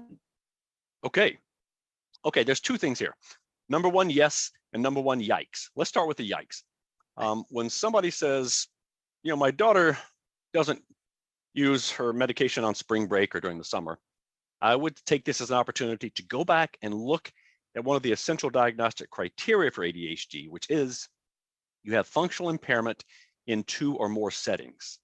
If you have trouble focusing and concentrating just at Hebrew school, or just with soccer, or just at Aunt Mary's house, that's probably not a brain-based difference. That's probably something about those settings or your motivation for those settings.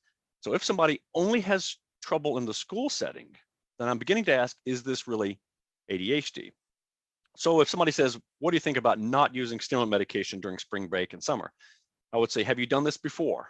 And they would say, yeah, we did it last summer. I want to make sure she catches up on her growth and her weight. And I would say, how did it go last summer? And the parents say, oh, one of us had to quit our jobs just to stay home and monitor her. I'm like, okay, so you have functional impairment, but you made the decision as a family to do a drug holiday to help her catch up on her growth, or concerns about catching up on her growth. But if the family says, what do you mean? Why would anything happen? You know, she only has functional impairment in this one setting. Then I might say, I'm not saying stop the Ritalin. I'm just saying, let's look carefully what it is about that one setting that is such a mismatch for your client. Okay, that's the yikes. Now let's do the yes. If you asked your PCP for a couple of tablets to make sure you slept on a transatlantic flight to Paris, that's a cosmetic application of one of those medications. It's not, as long as you do it with your PCP, there's nothing wrong with that. But let's be clear, you're not treating a sleep disorder. You're using it cosmetically. I think it's also possible to use stimulant medications. Again, in consultation with your treating doctor, a college student might decide, I'm only going to use these medications from November through the holiday break. Or a graduate student might say, I'm only going to use these once I start writing my dissertation. That's a conversation between the client and their treating doctor. But in that case, we're not necessarily yet talking about treating ADHD. We're using it for some other purpose. Now let's talk about folks in between those two extremes. There are folks who have decided to use stimulant medication only during school days. I've even met families where a child is splitting their time between two parents who have different opinions about all of this, and they're using stimulant medication at one parent's house and not the other parent's house. So you can't do this with Strattera. Strattera is a kissing cousin to Effexor. And like any other antidepressant, these are medications which have to be on board in your system all the time. Whereas the stimulant medications are different. They kick in 30 to 60 minutes, they clear in a few hours. So pharmacologically, you can discontinue the medication for the weekend and start up again on Monday. But I would ask the question about functional impairment in multiple settings, but I would never argue with somebody who's using it in that way. Certainly is a common application. Okay, time for one more? Absolutely. Okay, can you speak to adults with ADHD who have extensive attachment trauma, CPTSD, how to tease one from the other, or whether that's even necessary given the similar overlapping symptoms? Yes, so superficially, trauma-related disorders can look like ADHD, especially in young people, but in adults as well. When you look closer, when you ask, where do you see it the most? And where do you see it the least? You begin to see these are two really separate conditions, because mental health disorders leave footprints in the butter. There's a riddle. How do you know that an elephant was in your refrigerator last night? The answer, you'll see footprints in the butter. And the same thing is true for many of our diagnoses. For example, let me tell you about a 58-year-old man I met last week. His medical history included enlarged liver and esophageal varices. He hasn't talked to his 3 adult children in about 10 years. Talking to him, he seems very smart, but his work history is spotty. His work history doesn't reflect what looks like his actual capacity. In the chat box, what diagnosis are you already suspecting? In the chat box, Kate and Daniela, Cynthia, several of you are wondering about ADHD, but even more of you are wondering about alcohol use disorder. Notice, I didn't say anything about alcohol. I said he hasn't talked to his adult children in several years. His vocational history is a mismatch to his presentation. And I said his medical history includes, there's a number of reasons you could have esophageal varices and liver conditions. But those of you who are familiar with alcohol use disorder, I just described the footprints in the butter, not the diagnostic criteria, but the footprints in the butter. So we have an 8-year-old who is oppositional. He either doesn't do his homework or he brings it in and tears it up right in front of the teacher. He often stares out the window, quite still, staring out the window. He cries a lot. Where do you see it the most? Mostly with male teachers, and anytime his parents start talking about looking for a babysitter, he ramps up with this behavior. I almost never see it with his parents. Don't see it as much with his current teacher. Nothing about that sounds like ADHD or oppositional defiant disorder. I mean, superficially it did. What did I tell you? He cries a lot. He looks out the window. He doesn't do his homework. He's oppositional. Superficially on a checklist, that sounds perhaps like a classic ADHD with oppositionality. But when I ask, where do you see it the most and where do you see it the least? The answers, the footprints in the butter, are really quite different. So let's go back to the question. The question was an adult with complex PTSD, some attachment challenges. I would say that you and the client have a conversation about what we want to work on now. There's a number of things we can work on. Let's start with what is causing you the greatest impairment now. For example, this could be a client who is trying to wrap up the last phase of a dissertation project. And quite honestly, the trauma work can wait a couple of months. They need the executive functioning support now to get through that project. Or it may be that their last 3 work relationships with supervisors and their dating relationships have been so impacted by the trauma issues that you might decide, let's focus on that. I do think there's a role for some ADHD work. And you might even decide to treat both at the same time. Start with a medication for ADHD while you do trauma work. But I would say help the client define for you what is causing the greatest impact right now. And I'll sometimes use the psychiatric genie question. I'll say, okay, Toby, here's what we talked about today. And I'll list the symptoms and the challenges. If we had a psychiatric genie that could fix just one of these for us, what will make the biggest difference for you right now? And if he said, oh, if I could just get through this dissertation, or if he said, if I could just feel okay talking to my supervisors, and if I could just feel like I could establish boundaries in relationships. Okay, that answers my question. Here's what we're going to work on first. Doesn't mean we're not going to work on the rest. My client is telling me what we're going to work on first. I once had a mom who was concerned that her 10-year-old son wouldn't flush the toilet, had trouble getting out the door in the morning. He talked to imaginary friends. He was oppositional. He didn't like doing homework.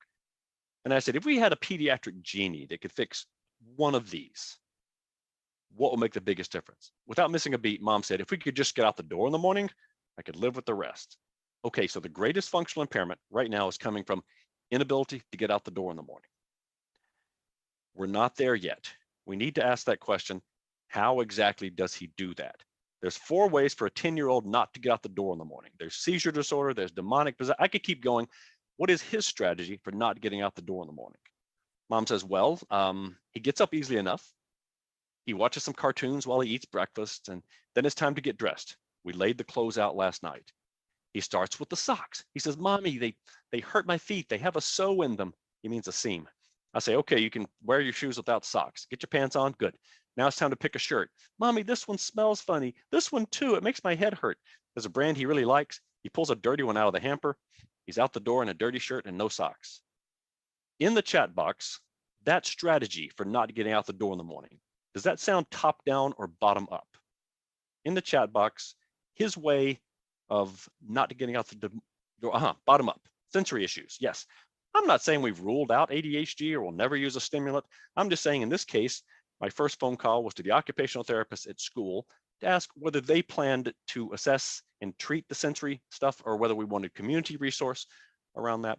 So where do you see it the most? Where do you see it the least? Psychiatric genie, pediatric fairy. These are some questions I asked to try to tease those out. Meg, let's do one more. Okay, so you may be covering this later. However, can you give ideas of questions to help distinguish between ADHD and OCD rumination? I have. Oh, you said OCD. I'm sorry. OCD, yes. Reset. I was thinking ODD. Okay. Yeah. So I would ask the difference between ADHD and obsessive compulsive disorder. One of the differences has to do with the grinding quality of OCD. There's something phenomenologically, experientially, something light. When I'm with a client who has ADHD, I often feel good. There's something light. And we're both kind of maybe bouncing around from topics, not getting things done, but enjoying the human process. Whereas in the experience of the OCD client, there's something grinding about it. You may joke that you have to use hand sanitizer. That's my OCD, but it's not really grinding. True OCD has a grinding and uncomfortable quality that is phenomenologically different from the ADHD experience. So I would ask about the quality rumination. Certainly, folks with ADHD can have co-occurring OCD symptoms or co-occurring generalized anxiety disorder. In fact, 30% of people with ADHD also meet criteria for an anxiety disorder. But your question is, before we say it's both, could it be one or the other? Could it be anxiety, making my client unfocused? Or could it be ADHD, making my client ruminate and be anxious? There is a specific type of rumination that not entirely specific to ADHD, but is common among ADHD. And in the chat box, help me think of the term, rejection sensitivity dysphoria.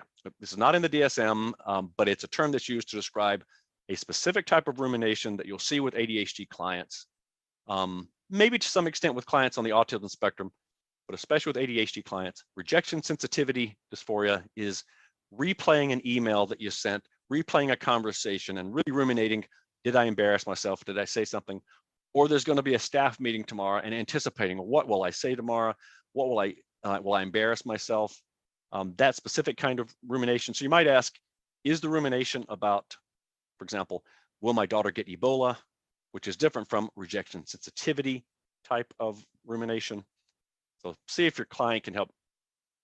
As I'm having this conversation, I'm imagining that we're talking about an adult or somebody who has the verbal skills to answer these questions. If not, if we're talking about a child, you might get some input from caregivers to see if they've observed what situations tend to elucidate the rumination. Okay, Meg, we'll come back to some more questions after the break later today. Sounds good. Thanks. Good questions, folks. Baked into the definition of ADHD is a discrepancy between ability and performance. There are some conditions like intellectual developmental delay and then severe autism, where you actually have a condition where there's limited ability to attend, ability to combine or synthesize. That's not typically the case with ADHD. With ADHD, we have folks who can be bright, they can be entrepreneurial, they can be creative, but they don't consistently do that. So it's a distinction between ability and performance. And this gap is frustrating to parents. We'll say, how can you diagnose them with ADHD when they can play video games for 3 hours? And this is also frustrating for adults with ADHD who, last August, I was doing my billing on time every single Friday. I had a system. What happened? I know I can do it. Why don't I do it consistently? So this gap is a source of lost income. It can be a source of maybe missed academic opportunities, missed relationships. It is certainly a source of shame for teenagers and adults with ADHD. It's a source of confusion and frustration. If your client has not been applying a neurological explanation for their difference, then they've been applying a folksy explanation, like I'm distractible or I'm spacey or I'm lazy. It's not especially helpful, but they will fill this gap and they'll use some way to explain that. So this is a point of intervention for those of you who've done trauma work, those of you who do grief work. Before we jump in with bubbly enthusiasm about ADHD support, allow your client to touch base with what they have lost, what they are losing as a result of this difference. I don't think we've named ADHD very well. Nobody has a deficit of attention.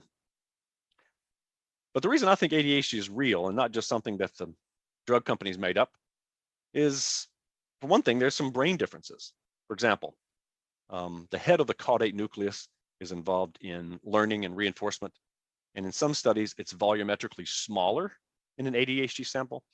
In more recent studies, it wasn't that the head of the caudate was smaller, but the right-left asymmetry was different in an ADHD in a typically developing group. Another difference is cortical thickness. So in this slide, if you see gray, there's no difference between the children with and without ADHD. If you see a color, there is a difference, and the difference is the cortex is thinner in these regions in the ADHD sample. In some studies, that difference washes out by adulthood. In other studies, that difference washes out only among adults who no longer meet criteria for ADHD. If you're thinking, oh my gosh, this sounds terrible, this may be. If your main focus in life is to get awesome PSAT scores, it may be. But I just want to point out that the areas of the brain that tend to mature earlier in neurotypical folks are those areas of the brain that allow us to suppress, that allow us to inhibit. There's something delightful and wonderful and creative about just noticing things that other people are missing and putting things together in unique ways. Sometimes that gets in the way of doing a focus thing, but I simply want to point out that extending childhood later into development is only a property we find in very sophisticated animals, and it may be a predictor of what comes next. What will we need as humans in the late 21st century? So cortical thinning, yes. Is it a terrible thing? Not so sure. In addition to these structural differences with ADHD, there are also functional differences. So in this slide, we're comparing functional imaging. On the left, we have an ADHD sample. On the right, we have a non-ADHD sample. If you look at the lower right, you might see that there's more prefrontal activity in the non-ADHD sample. If you look at the upper left two columns, you might observe more occipital activity in the ADHD sample. Let me say it again, on average, you're going to see less prefrontal activity and more occipital activity. With the prefrontal cortex, we're thinking, planning, sequencing, reasoning. With the occipital cortex, we are either responding to visual stimuli in our environment, or we are seeing mental visual stimuli.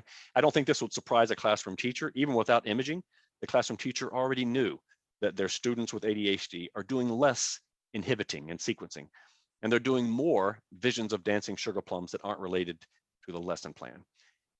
I don't think this is specific to the occipital cortex. Humans are very visual, so I'm not surprised it shows up that folks with ADHD are doing more visual activity. My guess is it happens in other domains as well, like the auditory domain. Like you and I are coworkers and we're in the hall and you're discussing a relationship issue that we've talked about before, and I want to be helpful, so I'm making the helpful face. And I do hear the words that you're saying. I'm processing the words you're saying, but in my head, I'm also totally hearing the intro to Toxic by Britney Spears. Do what?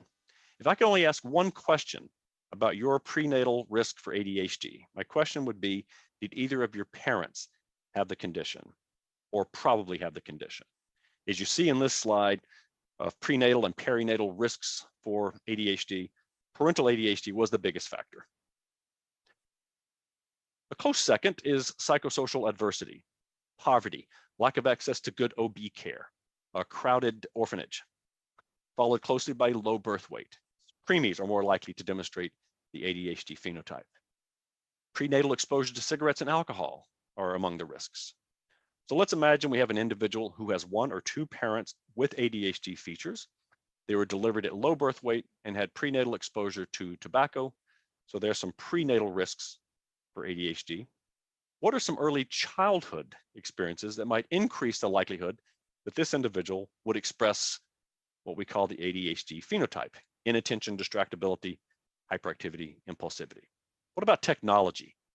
Some of us worry about the impact of excessive video games or the intentionally addictive quality of social media. Is that shaping the brain? In his wonderful book, The Shallows: What the Internet is Doing to Our Brains, Nicholas Carr offers this quote. He says, "If people use this, it will implant forgetfulness in their souls. They'll cease to exercise memory because they'll rely on this technology, calling things to remembrance no longer from within themselves, but by means of technology, which is a recipe not for memory, but for reminder. And that is no true wisdom, but only its semblance." As you hear this quote, in the chat box, what technologies come to your mind?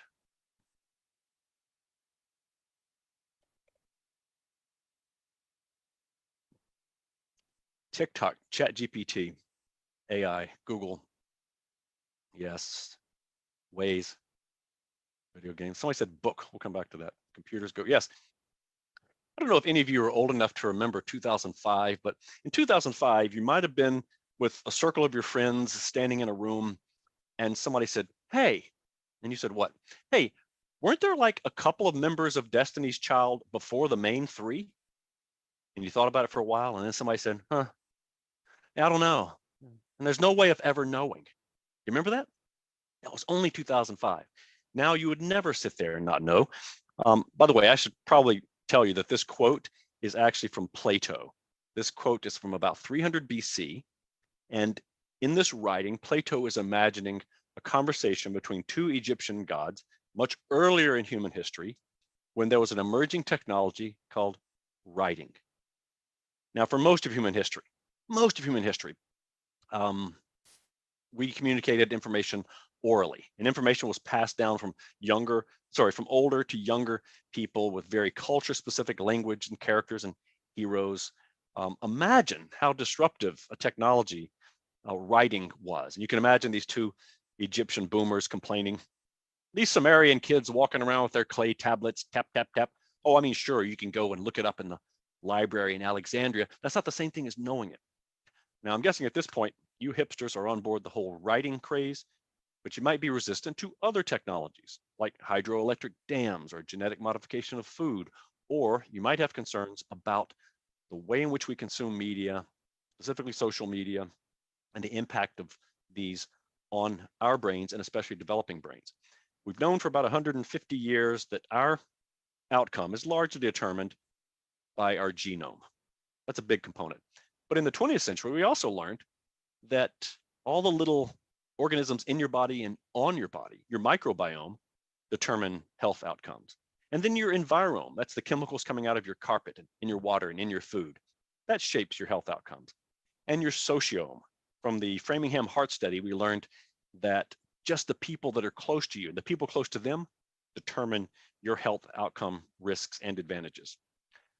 An emerging concept is the screenome. And the idea is that if we could sample for 24 hours what you're being exposed to on a screen, we would have additional information. In addition to your genetics and your environment and the people around you, your screenome is additional information about who and what you're becoming. If you're interested in this topic, the smarty pants at Stanford who call themselves the Screenomics Lab are busy studying the impact of the screenome. Now, I want to share with you 9 strategies that you can offer your clients and parents around regulating in the face of technology. None of them involve becoming Amish. All of these strategies assume that you're going to try to remain engaged with technology and get the good stuff out of it, but you recognize the soft, addictive quality, or you have some concern about the impact of technology on our brains. I think the data still needs to roll in to know exactly how and if and who's at risk for these brain changes. My number one concern about technology is simply it's a zero-sum game. Anytime you spend on a device is time you're not spending doing something else. So for me, it's an issue of budgeting and stewardship. If you didn't have your device, what would you be doing instead? What choices are we making with our devices instead? Now, I love my Android. I was an early adopter, kind of an Android nerd, and yet I recognize from my experience and from my observation, my reading and my work with clients, that there's risk associated with these technologies. So the first strategy around self-regulating in the face of technology is to limit screen time. Now, for little people, it's parents who need to set these limits. To get the good benefits from screens, you need to be at least 2 years old. So let's just agree, no screen time for people younger than that. And then for children and adults, we would encourage a social media plan. Now, this is different from just saying 3 hours. This is recognizing that 14-year-olds get more screen time than 6-year-olds. And a media plan recognizes that reading a book on your Kindle counts differently than playing League of Legends on your tablet. It's a sophisticated conversation. Now, for adults, we have to set the limits ourselves. I encourage my clients to identify as best they can how much time on Instagram is exactly right, and then book that as an appointment and make every effort to not consume Instagram outside of these booked appointments. And then when they do, have a conversation, talk about it, problem solve, and see if they can be more effective keeping their Instagram consumption to exactly what's right for them. That might not be your schedule, but this is not my business. It's my clients. How much is right for me? One reason, by the way, to limit screen time is to make sure my clients are getting the benefits of green time.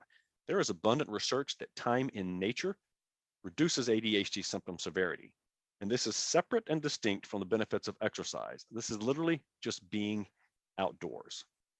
In your PDF handout, you'll see a web address, which will take you to a PDF that a family can print out and put on their refrigerator.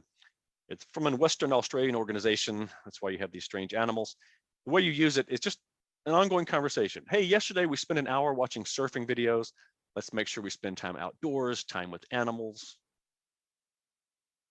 In this image, can any of you guess what this individual is doing? It's 1941, so we know he's not on his phone.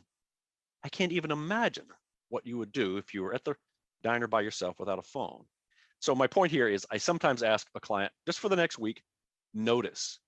Notice when you reach for your device because you need information about the weather. Notice when you reach for your device because you're bored or you're trying to avoid something, because you're lonely. And as a challenge during the next week, I want you to get to the restaurant 30 minutes before your friends and just see how long you can sit there without accessing your device. Would you even remember what we did? Does that look weird? What did we even do with our hands? How about that? Before we had devices, just notice the addictive quality of it. I wonder how many of you have the Facebook app on your phone. In the chat box, just give me a yes if you have the Facebook app on your phone. I had one nope and a bunch of, I'm scrolling. There's yeses. Okay, so many of you. Now listen, you may already know this. You don't need the Facebook app on your phone. You can simply open your browser and go to www.facebook.com and then type in your screen name and then your password, and Bob's your uncle.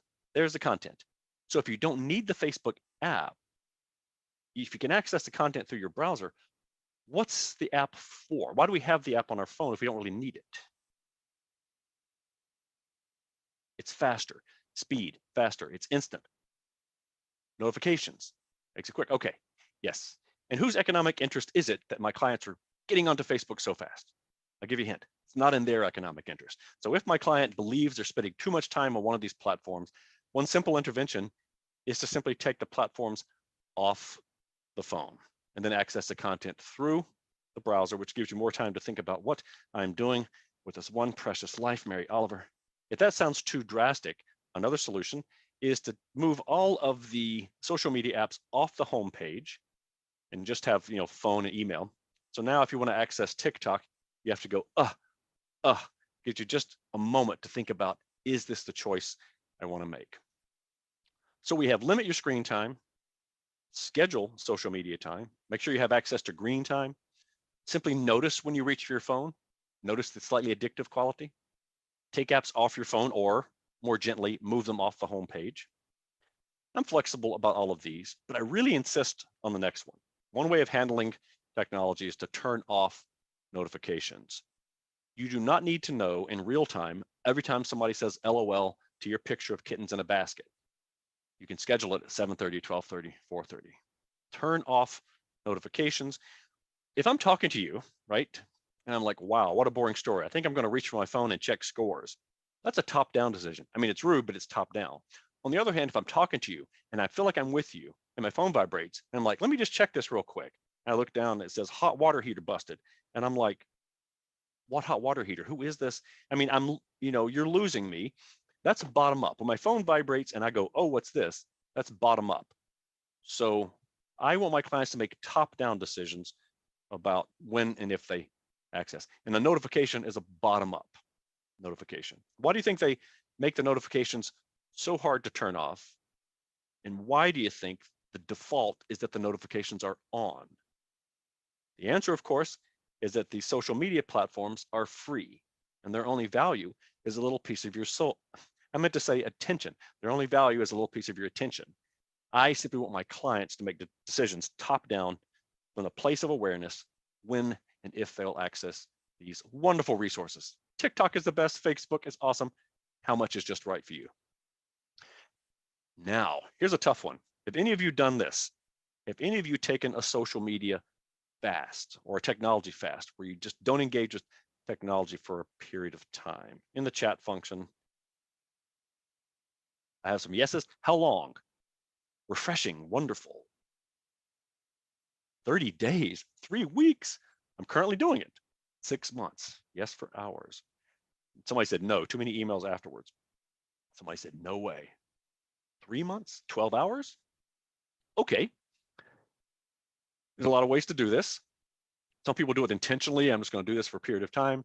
I've worked with some families who keep a kosher home. And so from Friday sundown through Saturday evening, they simply don't access their technology. They've stopped arguing about it a long time ago because it's part of the rhythm of family life. And it means I get a taste of that. Some people might do it during Ramadan or Lent or at the lake house during the summer. And here's the thing. Many times my clients will come back to the technology or the platform, but with a renewed appreciation of what you can do with your time and your energy when you're not on the platform, and with a renewed appreciation of what the value is. It helps you reassess the value. You'll learn something even if you come back to it. If doing a fast is too intensive for your client, they might consider intermittent fasting, where you only access your social media between 12 p.m. and 8 p.m., just to give you a partial taste of what it's like to be without these technologies for a period of time. And then finally, I might ask my client to simply log their time. At the top of the page, your goal relevant activities, at the bottom of the page, potential time wasters, just to see how much time you're spending on these platforms. Even easier is to add rescue time as a Chrome extension, and it runs in the background and gives you a weekly report. You spent 3 hours at Jezebel.com, 4 hours on email, 2 hours at Etsy. Does that seem right for you? If you're brave enough to look at your screen time setting on your iPhone, it'll tell you how many times you opened your phone and where you spent the time. It's just information for your client. If you use an Android like I do, you'll want to add an app. For example, Quality Time runs in the background, and then you can simply see where you spent your time. So here's some screenshots. On this particular day, I spent 21 minutes on these apps. My screen was off for 34 seconds. That must be my meditation practice. I read the paper for 13 minutes so I can argue and yell at the barbershop. And then I listened to some podcasts. My screen was off for 2 hours. It's just data. It's just for my client to say, this seems out of balance or this seems right. I'm going to make some changes. So there you go. 9 strategies for living with, regulating with technology. Some of them are tough, like taking a fast, and some of them are simply noticing or simply logging your time to see if you want to make changes.